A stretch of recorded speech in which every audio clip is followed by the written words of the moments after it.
Hi Amor, how are you? Mukhang pagod ka na, Amor, ah. Pagod ka na ba?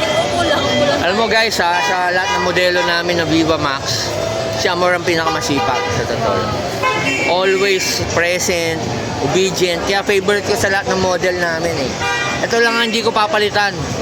Every time meron kaming car show, di ba? Thank you. Oh. So Amor, how are you? Fine, I'm good. Amor, alam mo naman, kapag if you want to make some bad decisions in your life, nandito lang ako. Ha? Gusto mong gumawa ng mga maling desisyon sa buhay, I'm all yours. Ha? Si Jamin, paano? Si Jamin, wala nga, nagsiselos na si Jamin. Kasi nasabi ni Jamin niya, putya, hindi ako nag-vlog ni Maverick, lagi siya nakiamor, Nahalataan na favorite kita eh. Pero alam mo, Amor, sa tingin mo ba, itong Bitcoin ko makakatanggal na ng problema mo? Oo naman.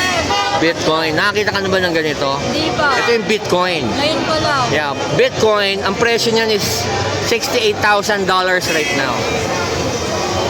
That's a Bitcoin. Yan, mabigat, di ba? Yan. Kaya, kung gusto mo gumawa ng problema mamayang gabi, nandito lang ako. Hindi lang yun. Pero naman, may pambawi naman ako. Diba?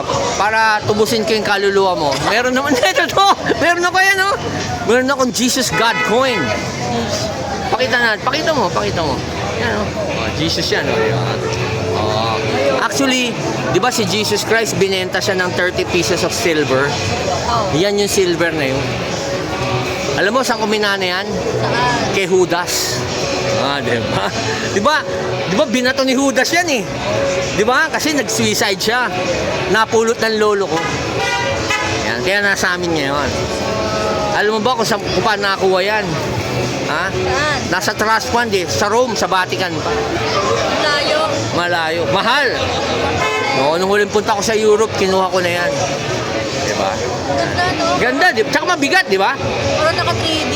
Yeah. But, tsaka mabigat, di ba? Yan. That's what you call God coin. Only. Ganda. Oh, Amor, so alam mo na. Yeah. Ha? Kung gusto mong gumawa ng problema mamayang gabi, I'm all yours. Only. What the?